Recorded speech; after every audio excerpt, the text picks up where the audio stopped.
Assalamualaikum warahmatullahi wabarakatuh. Bismillahirrahmanirrahim. Innal hamdalillah nahmaduhu wa nasta'inuhu wa nastaghfiruh. Wa na'udzu billahi min shururi anfusina wa min sayyiati a'malina. Man yahdihillahu fala mudilla lahu wa man yudlilhu fala hadiya lahu. Wa asyhadu an la ilaha illallah wahdahu la syarika lahu wa asyhadu anna Muhammadan abduhu wa rasuluh. Thumma amma ba'd. Jemaah sekalian yang insyaallah dirahmati oleh Allah SWT, kita lanjutkan insyaallah kajian kitab Umdatul Ahkam. Untuk malam hari ini akan kita bahas hadis yang 198. Baik, bismillah. Bismillahirrahmanirrahim. Hadis 198 dari Abu Sa'id radhiyallahu anhu, dia berkata, Rasulullah Shallallahu alaihi wasallam bersabda, barang siapa yang berpuasa sehari di jalan Allah, niscaya Allah akan menjauhkan wajahnya dari neraka sejauh 70 tahun. Masyaallah. Baik. Bismillahirrahmanirrahim. Nabi Muhammad SAW beliau bersabda dalam hadis ini, man shama yawman fi sabilillahi ba'adallahu wajhahu an-nari 70 kharifah.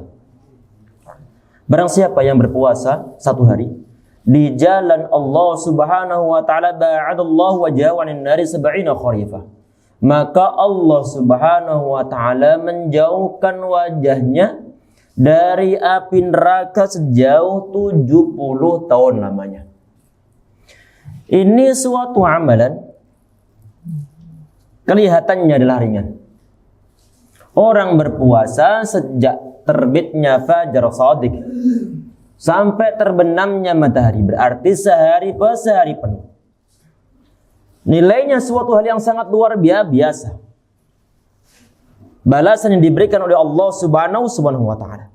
Satu amalan yang simple, tetapi ternyata fadilahnya adalah sampai Allah Subhanahu wa taala menjauhkan wajah orang tersebut dari api neraka sejauh 70 tahun lamanya.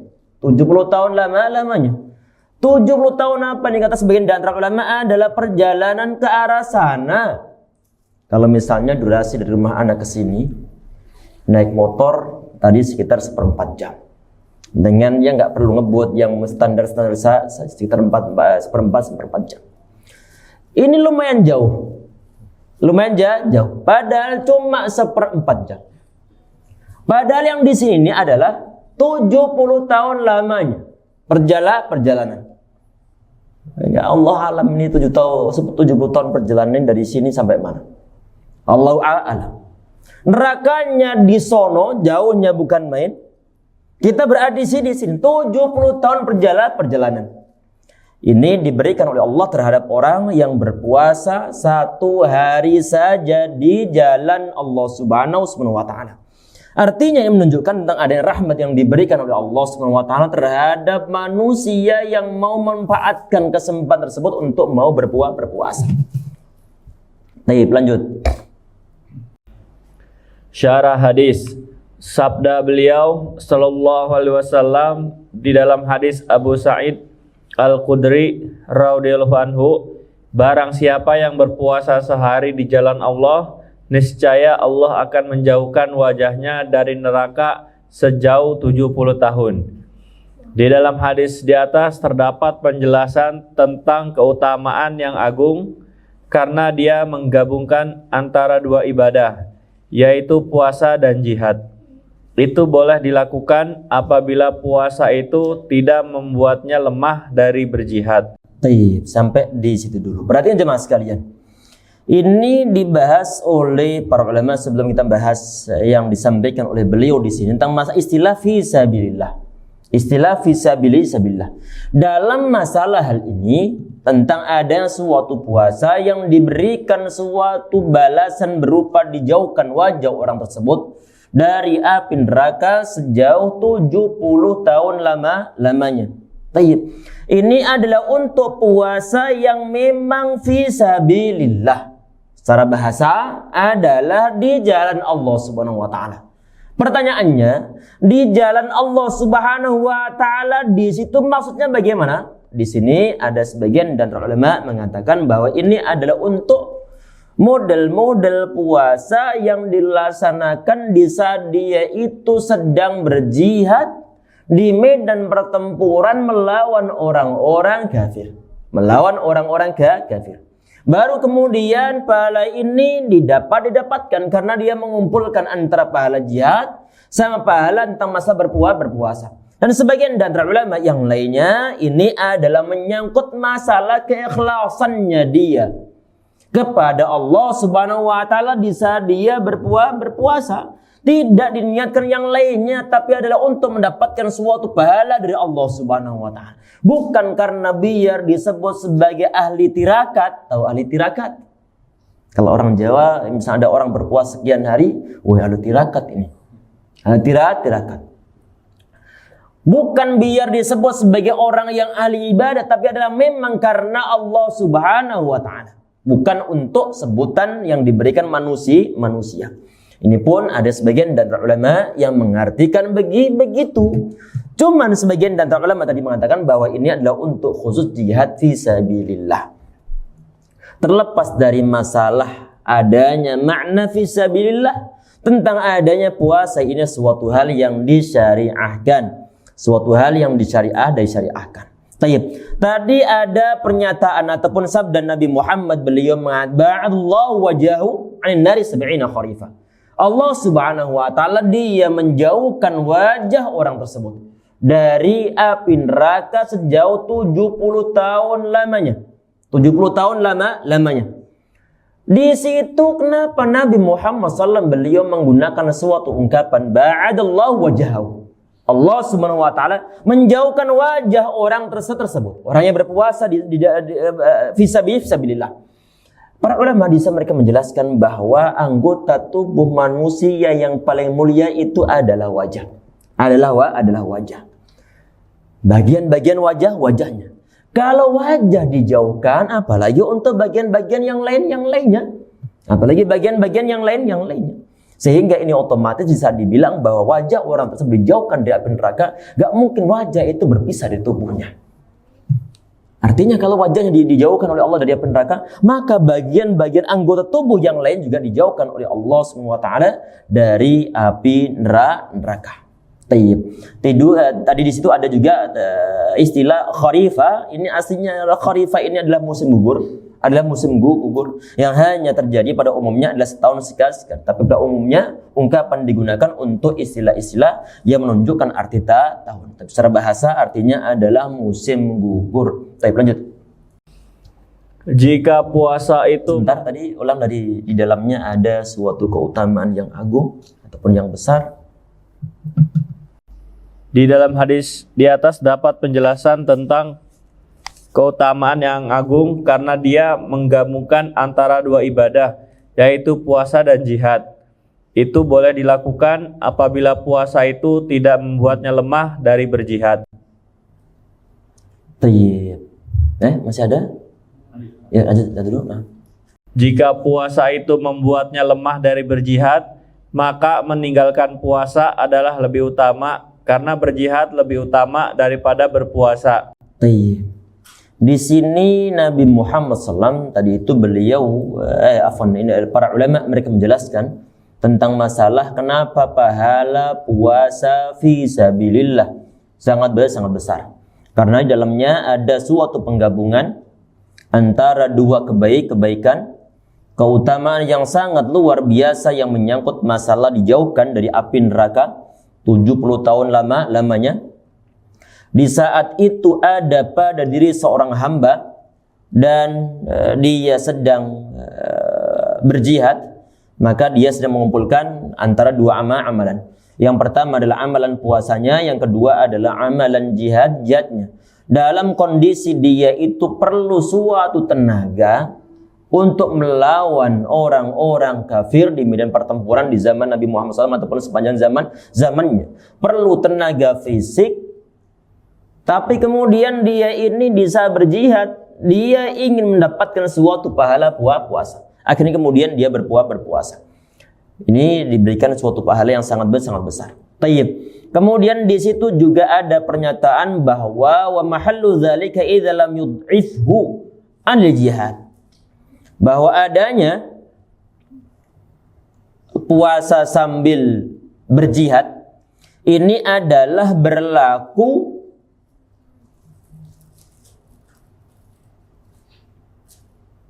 jika puasa tersebut tidak membuatnya lemah dari jihad.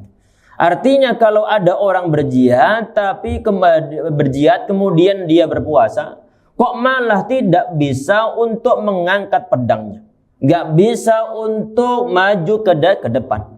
Padahal jihad di situ itu kemanfaatannya adalah untuk publik, kemanfaatannya adalah untuk orang banyak, untuk agama Islam.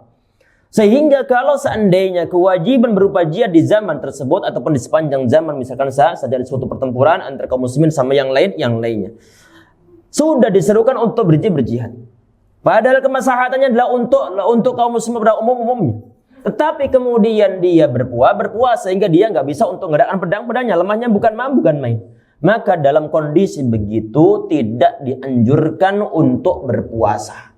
Karena kenapa? Karena jihad keutamaannya ini adalah muta'addiyah, adalah menyeluruh untuk Islam dan juga muslimin. Sedangkan untuk puasa kemanfaatannya adalah untuk diri dia sendiri bagi orang yang berpuasa itu. Antum berpuasa, Anda nggak mendapat suatu pahala sama sekali. Ataupun misalkan antum berpuasa, tetangga antum nggak mendapat suatu pahala sama sekali. Kecuali mungkin ada faktor eksternal yang berupa apa ini? Antum berpuasa Senin Kamis misalnya karena tetangga antum itu adalah pernah ngajarin antum semasa kecil. Puasa Senin Kamis itu pahalanya besar. Akhirnya kemudian antum berpuasa. Maka dia mendapat suatu pahala ilmu yuntafa'u bi. Tetapi untuk pada umumnya di saat kita itu nggak ada ikatan sama sekali dengan orang lain, nggak ada ikatan dakwah ataupun yang lain sebagainya, tetangga kita misalnya dia puasa, maka kita nggak mendapat suatu pahala. Artinya bagaimana? Bahwa artinya puasa itu kemanfaatannya kembali untuk diri dia sendiri. Beda dengan jihad. Oleh karena itu misalnya ada orang berpuasa, efeknya adalah dia nggak bisa untuk berperang secara maksimal, maka fatarku aula, ninggalkan puasa itu lebih utama. Berarti memang ada suatu skala prioritas dalam suatu ibadah. Ada orang ibadah malam semalam suntuk, qiraatul Quran yang khataman sehari semalam. Sehabis khatam, kemudian paginya dia tidur, sholat subuh lewat, kemudian nyari nafkah juga lewat. Padahal sudah janjian besok mau bekerja. Sudah diundang oleh orang memang menggunakan jasanya. Maka di sini nggak diperbolehkan dia itu bela-belain melaksanakan suatu ibadah sunnah, tapi kemudian ibadah yang lainnya terbengkalai. Apalagi mungkin level ibadahnya yang ditinggalkan adalah suatu level ibadah yang wajib. Tayyib. Lanjut.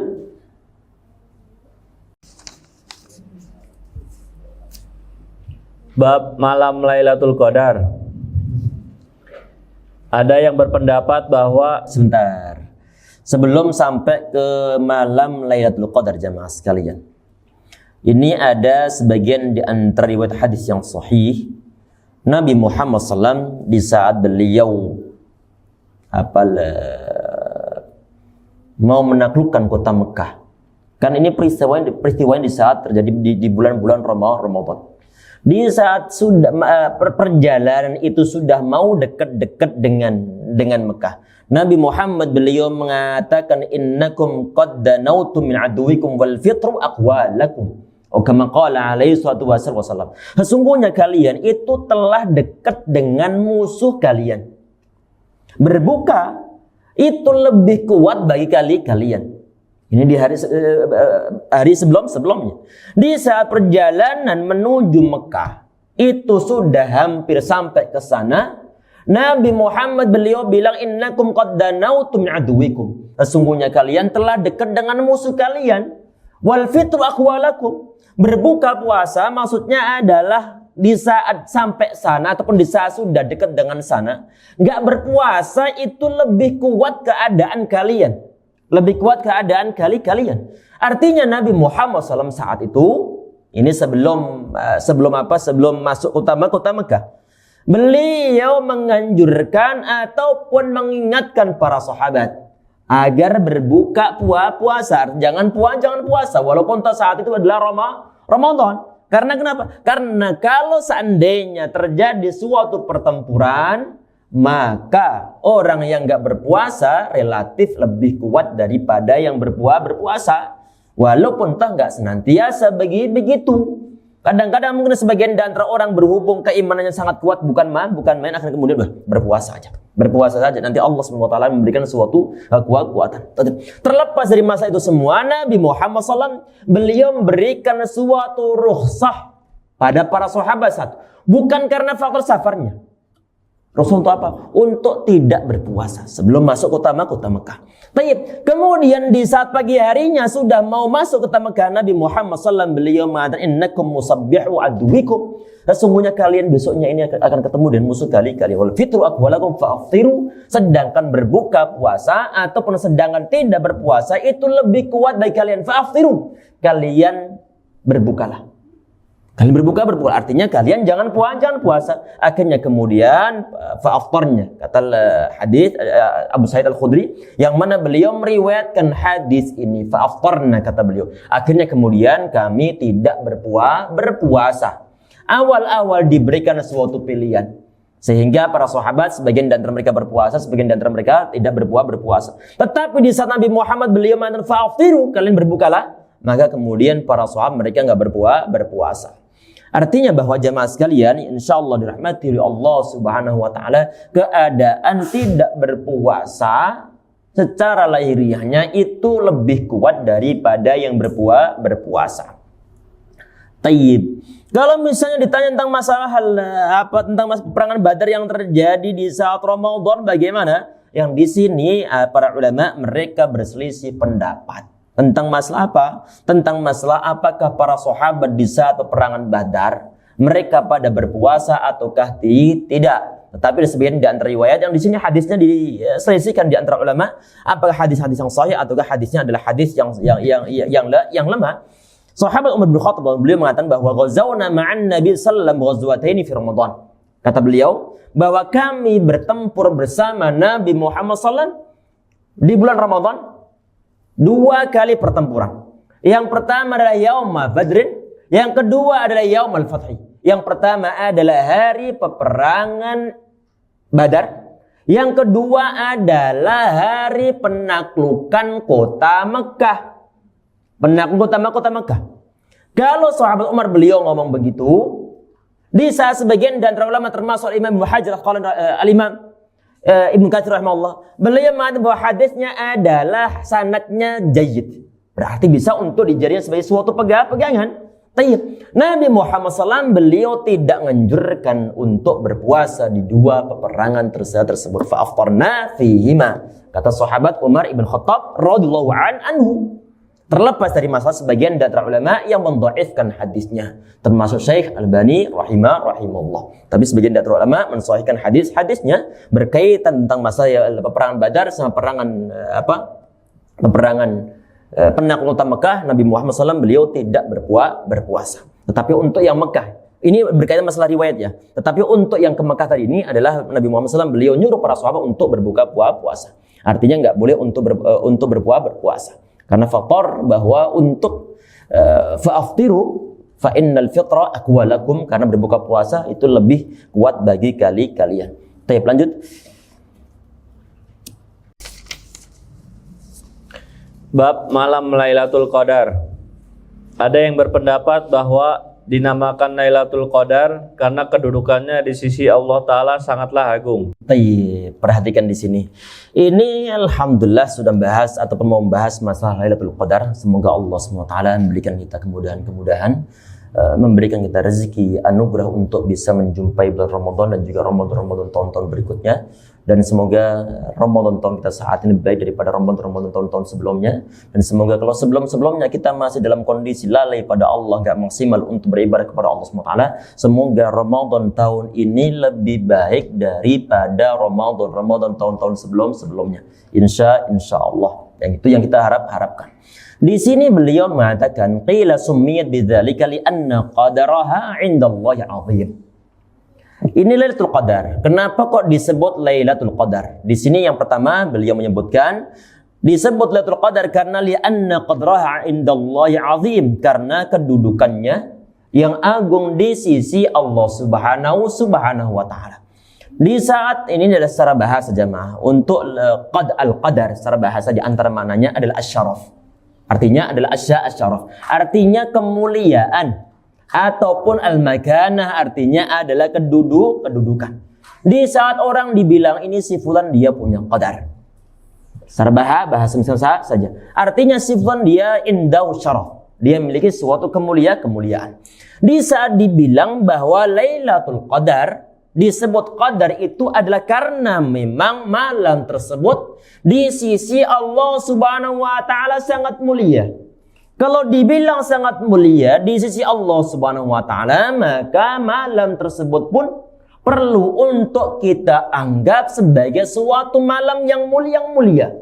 Kalau malam yang mulia, maka idealnya jangan digunakan untuk tidur saja. Karena hanya kesempatan setahun sekali saja. Malam tersebut jangan digunakan untuk mungkin bahkan bermaksiat, naudzubillah, ataupun untuk melaksanakan suatu hal-hal yang tersia-sia, naudzubillah. Tayyib. Ini berkaitan tentang masalah istilah disebut sebagai Lailatul Qadar. Berhubung malamnya itu adalah malam yang agung di sisi Allah, kalau ditanya, ini kenapa kok di sisi Allah malamnya dianggap Allah sebagai malam yang agung? Karena memang Allah Subhanahu wa taala memilih malam tersebut digunakan untuk menurunkan Al-Qur'an. Kitab yang mulia diturunkan di malam yang mulia, dibawa malaikat yang mulia, diserahkan kepada seorang nabi yang mulia, Nabi Muhammad SAW. Berarti ini adalah suatu malam pilihan, tidak sebagaimana malam-malam biasa pada umumnya. Tadi ini adalah penyebutan Lailatul Qadar untuk poin yang pertama. Yang kedua, ada yang berpendapat karena kadar dan kedudukan ibadah pada malam tersebut sangat agung di sisi Allah Ta'ala. Iya. Ini untuk poin yang kedua. Kalau tadi yang pertama ini menyangkut masalah dimensi kemuliaan, sedangkan yang kedua di sini adalah dimensi masalah amal, menyangkut masalah amal perbuatan manusia ataupun amal ibadah yang dijalankan di saat malam tersebut. Kalau kita ngitung-ngitung sisi matematikannya, di sini untuk malam Qadar itu ada suatu bonus, ataupun mungkin istilahnya itu adalah akselerasi waktu. Meskipun durasi malamnya secara fisiknya adalah sebagaimana malam-malam biasa, antara mungkin 10 sampai 12 jam. Ataupun mungkin antara 10 sampai 12 jam untuk peristiwa di saat malam hari. Namun kualitas berbeda. Kualitas malam tersebut berbeda. Karena kenapa? Malam tersebut setara dengan 1000 bulan. Kalau dibilang 1000 bulan, otomatis kurang lebih 83 tahun sekian bulan. 83 tahun. Berarti di situ ada suatu bonus manusia. Kalau kalian di hari-hari biasa beramal ibadah, ini pahalanya biasa-biasa saja. Tetapi untuk malam tersebut, di saat kalian gunakan untuk beribadah kepada Allah SWT, maka mendapatkan suatu pahala sebagaimana ibadah 1000 bulan. Ini merupakan suatu bentuk rahmat lagi dari Allah Subhanahu wa taala yang diberikan kepada umat Nabi Muhammad SAW. Dan secara lahiriahnya ini merupakan suatu keadilan dari Allah Subhanahu wa taala. Keadilan yang menyangkut masalah usia manusia. Kalau di zaman Nabi Adam alaihissalam ataupun zaman-zaman setelahnya, Nabi Nuh alaihissalam ataupun zaman-zaman setelahnya, manusia umurnya sampai ratusan tahun. Sedangkan kita ini umat Nabi Muhammad SAW kata Nabi Muhammad, "Ma'ru ummati ma baina 60 wa 70." Atau kama qala ila 70. Atau kama qala Rasulullah, hadis adalah hadis yang sahih bahwa umur umatku itu adalah antara 60 sampai 70 tahun. Dan sangat sedikit yang melebihi itu. Sangat sedikit yang melebihi itu. Taib, kalau usia manusia di zaman Nabi Muhammad sampai akhir zaman nanti adalah rentang antara 60 sampai 70. Maka ini kalau seandainya pahala yang diberikan oleh Allah sebagaimana zaman-zaman dahulu, kita itu adalah akan kalah jauh. Misalnya ada orang dia beribadah kepada Allah SWT selama 700 tahun lamanya. 700 tahun lamanya. Misalnya secara hitungan kasar, orang ini setiap hari dia beribadah cuma sekali. Misalkan saja. Maka pahalanya pun adalah 700. Kalau kita misalnya pahala tidak ada kelebihannya, maka kita hanya berpahala sekitar misalnya 60 tahun atau 63 tahun. Kalah jauh. Oleh karena itu, di antara hikmahnya adalah walaupun toh usia umur umat Nabi Muhammad relatif rendah, relatif pendek, tetapi untuk menyangkut masalah pahala bisa mengalahkan orang-orang yang mungkin relatif umurnya relatif panjang. Dan ini tidak diberikan ke sembarang umat, hanya diberikan kepada umat Nabi Muhammad SAW. Baik, lanjut.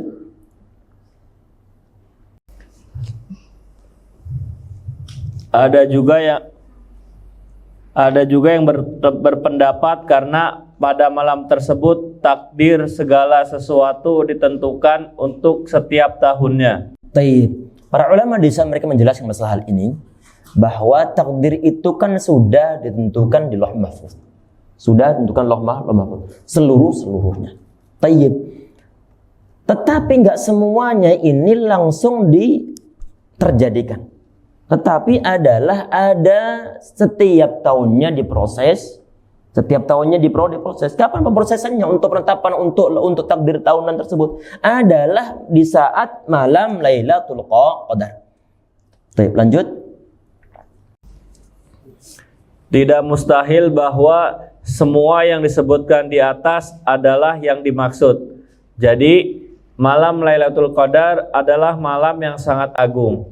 Oleh karena itu Allah Ta'ala menyifatinya sebagai malam kesejahteraan. Iya, ini maksudnya tadi yang tidak ada halangan untuk min iradati hadhil asya'i kulliha, untuk memaknai semuanya sekaligus. Maksudnya adalah istilah yang pertama sampai istilah yang ketiga, ataupun alasan pertama sampai alasan yang ketiga. Kenapa disebut Lailatul Qadar? Nah, lanjut.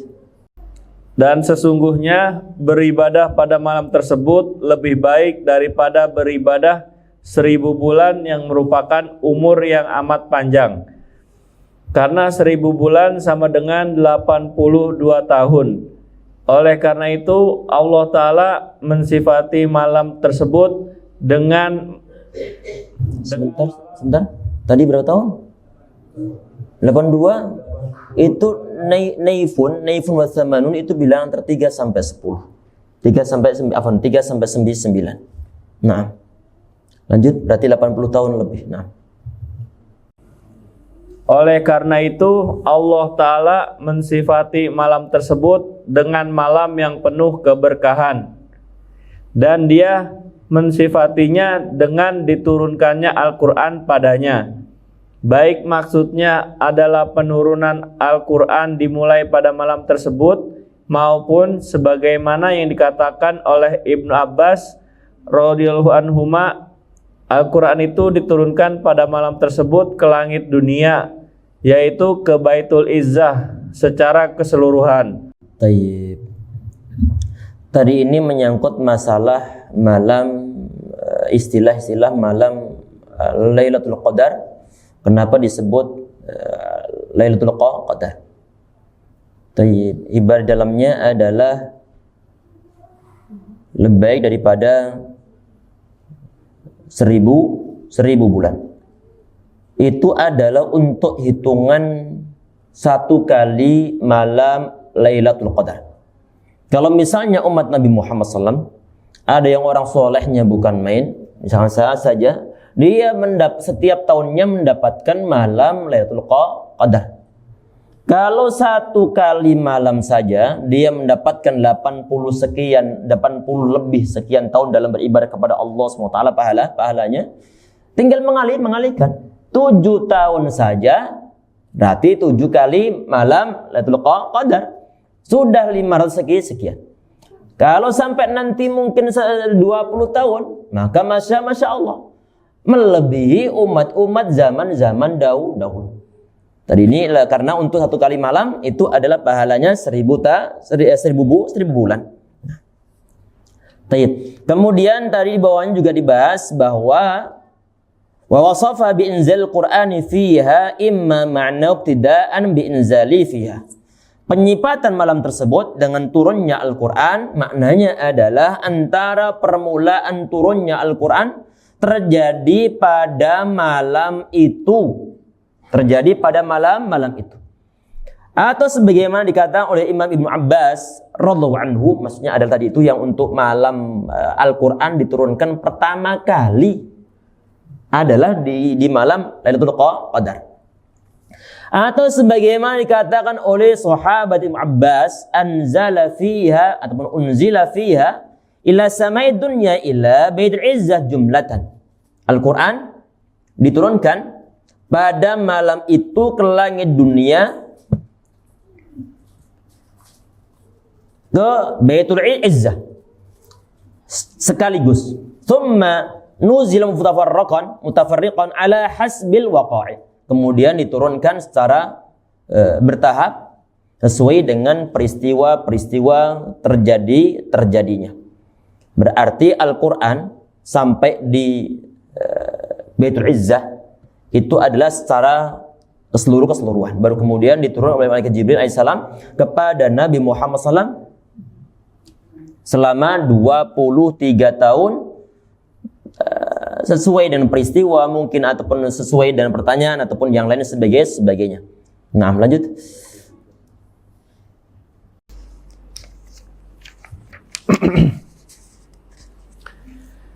Hadis 199 dari Abdullah bin Umar radhiyallahu anhuma bahwasanya ada beberapa orang dari kalangan sahabat-sahabat Rasulullah sallallahu alaihi wasallam diperlihatkan malam Lailatul Qadar di dalam mimpi pada 7 malam terakhir.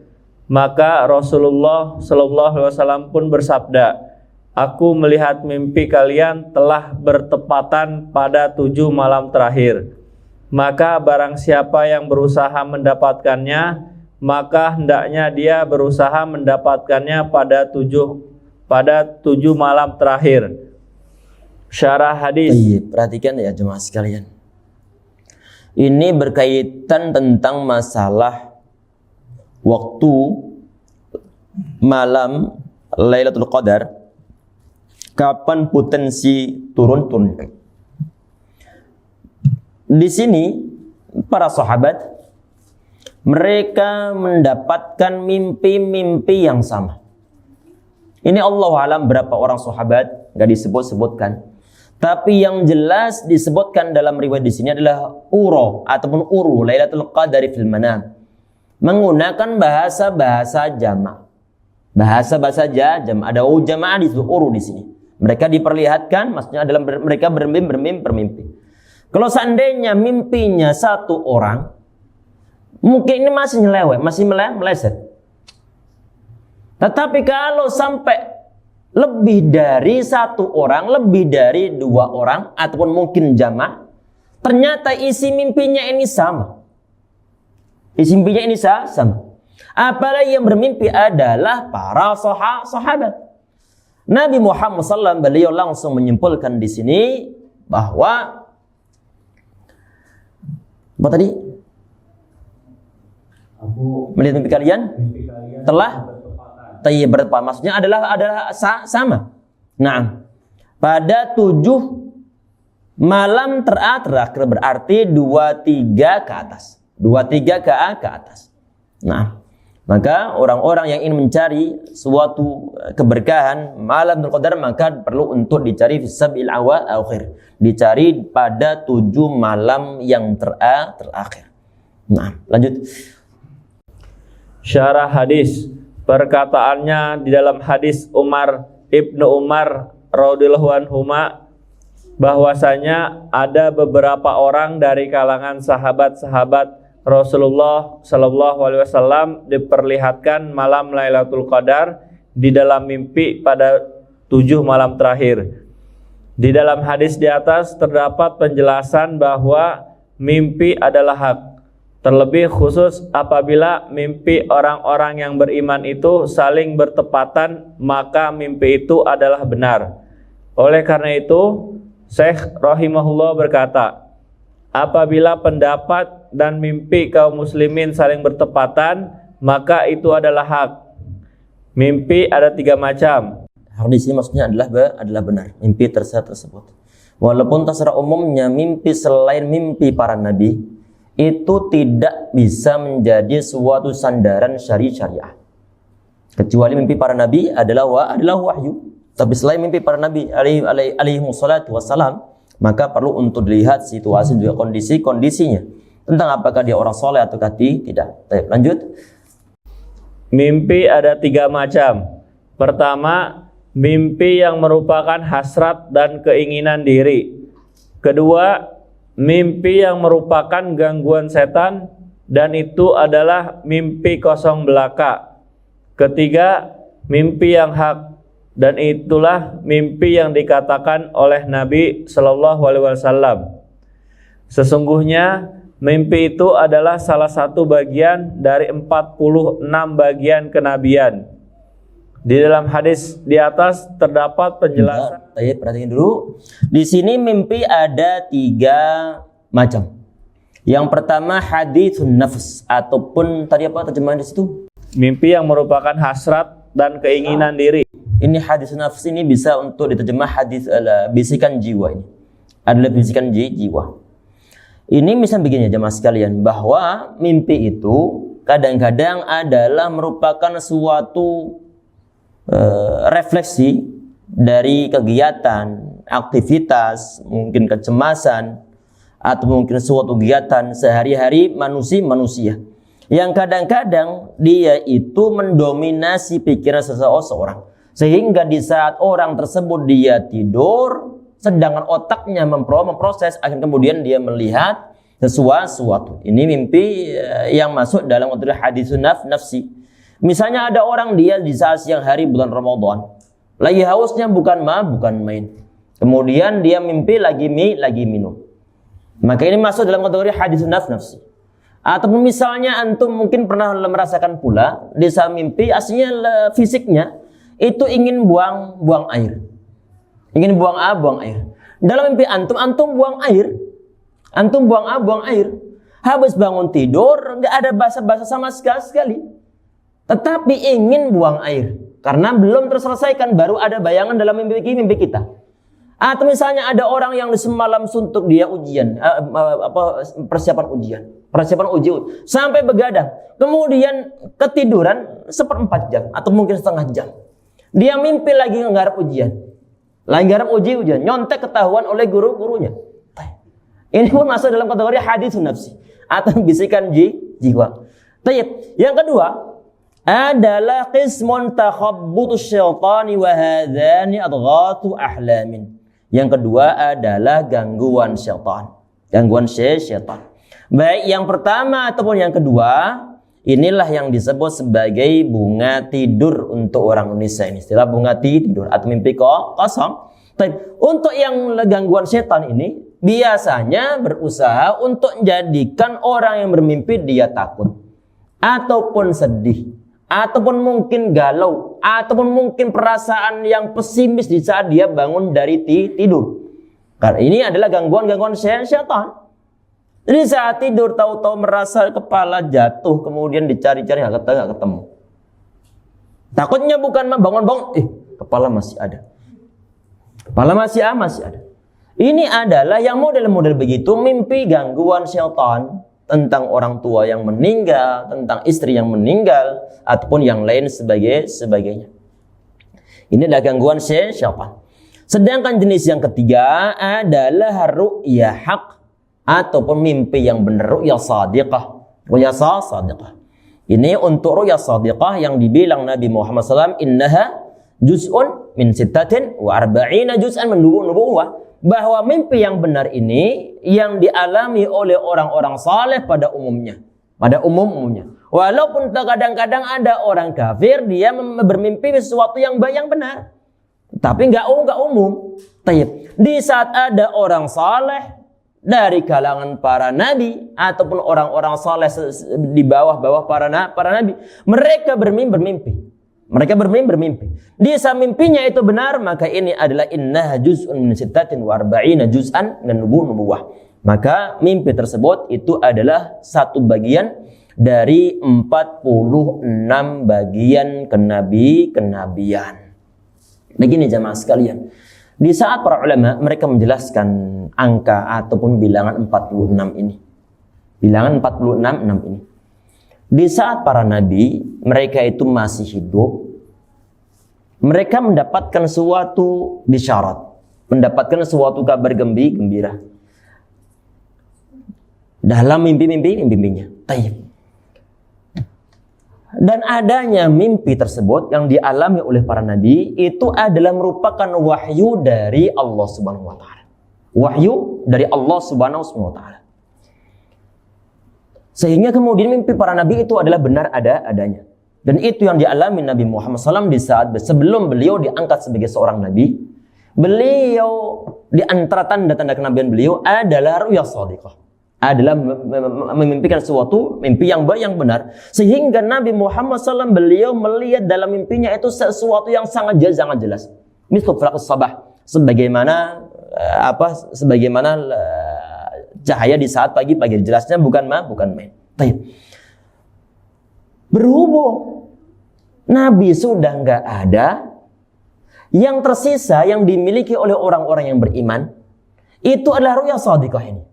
Ru'ya shadiqah ini sebagai suatu hal yang menggembirakan mereka. Bukan wahyu, cuma merupakan suatu bagian dari kenabian.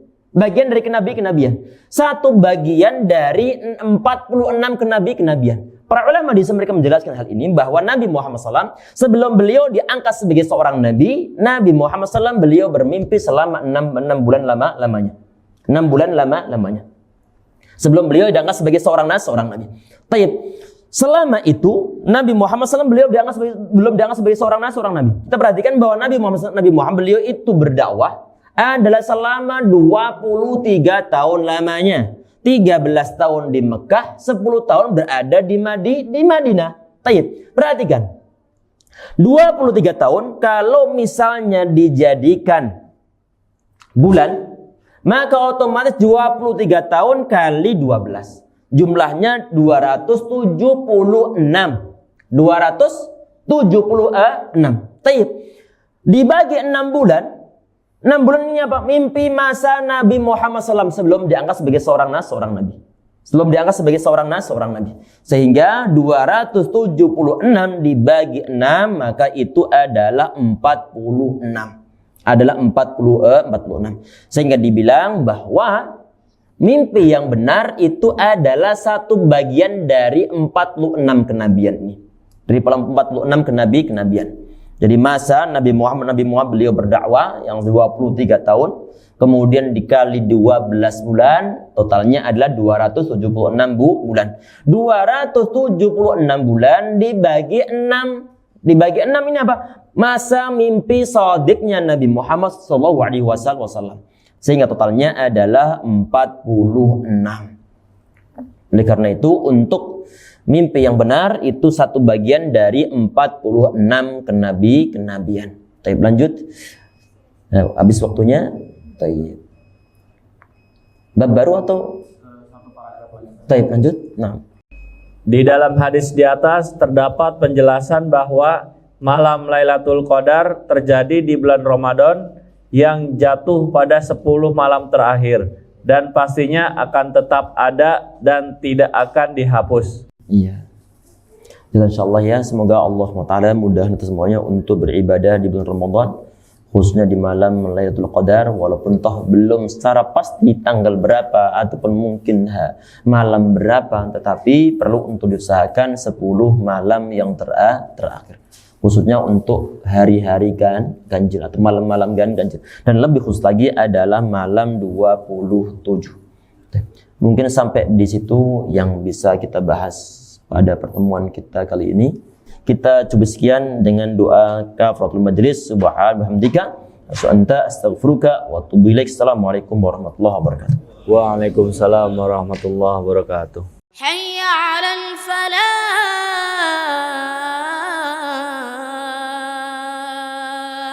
hayya 'alal falah.